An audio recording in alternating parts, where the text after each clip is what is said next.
In this lesson for BobCAD-CAM, we're going to take a look at the drilling cutting condition parameters. To access these, you're going to right-click CAM defaults and go to cutting conditions. Now these cutting conditions affect both the mill and the lathe for drilling.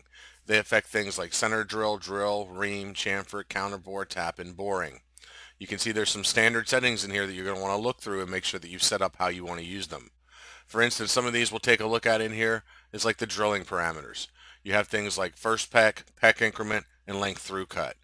Well, the first peck is a percentage of diameter of the drill.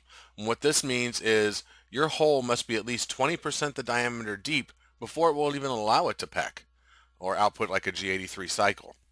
The next one is your peck increment.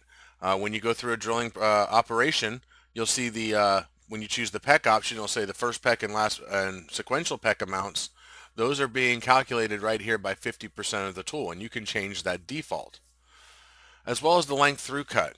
In the drilling operations, if you pick the through hole option, it will add this amount to whatever depth your hole is you give it.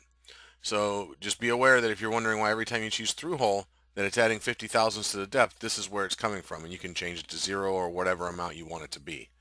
You also have dwelling options, retract amounts for defaults, reaming options, pre-drill depth extension multipliers here, finish allowances between the reamers, chamfer positions, taps, feed per revolution and feed per minute for the tap. Get asked where this one's add a lot to change.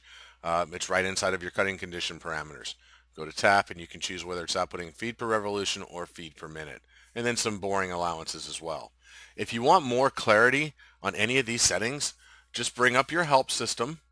Under the help menu, go to search, type in cutting conditions, and inside of here you can see it'll bring up the dialog box and it will cover every one of these options in here, what they do.